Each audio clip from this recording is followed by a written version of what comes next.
Today we're going to do pie charts. Now this is going to be a little bit difficult because I can't draw a pie chart here on this. So anyway, I have a video that should help.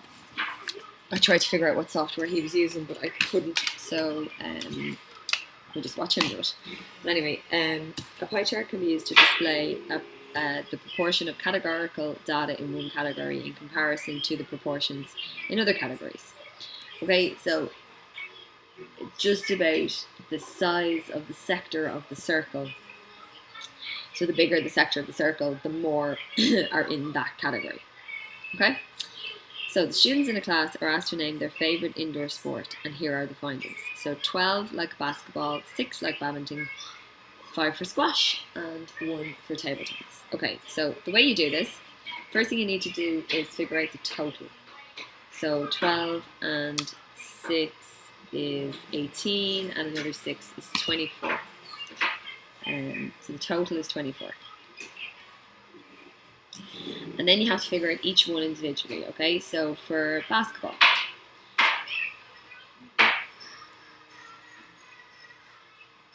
we do 12 out of 24 as a fraction, and then we want to turn this into a degree, okay? So with percentages, we multiply by 100. With degrees, we multiply by 360.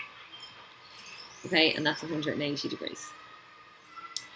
Badminton then.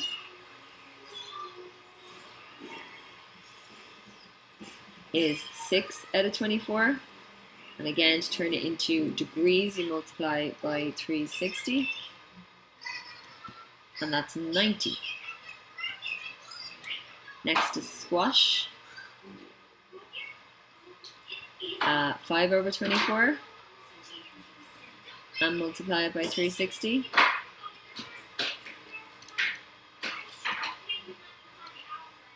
That's 75 degrees. And then the last one is table tennis, which is 1 out of the 24 multiplied by 360.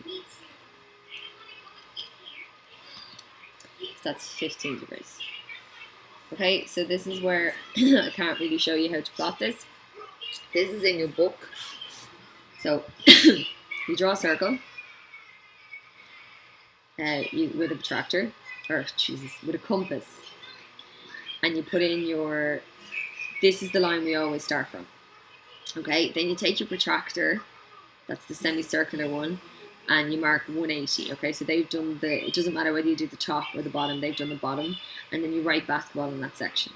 The next thing then is 90 degrees, so you would rotate your protractor and measure 90 degrees, and they put that here, so that's your badminton one. They did the table tennis next, so that's use your protractor to measure 15 degrees, and then that should leave 75 degrees over for squash, which you can measure, and it's the last one will tell you how accurate it is, okay? So I have a link here, I know it's massive, but I have a link here. If you go in there, this is an Irish teacher literally going through an example like I've just done, except he can plot the pie chart properly. He has a protractor and everything. So watch that video on how to draw a pie chart, and if anyone's still confused, I'll show you when I come back to school. The slightly easier version of it is when you don't have to draw it. So a group of students surveyed asked for their favourite colour from a list of colours. What's the value of X? So the full circle needs to be 360. So 180 plus 90 plus 72 is 342. And then the whole thing needs to be 360. So if you subtract 342 from 360, we get 18 degrees for X. If 8 people chose blue as their favourite colour, how many students were surveyed? Right. So this is where we're relating the amount of people to the degrees. If you look in the blue section here, it's 72 degrees. So 8 people corresponds to 72 degrees. So we want to figure out what's 1 person. Okay, so if you look on this side, that's 8 times smaller. As in 1 is 8 times smaller than 8.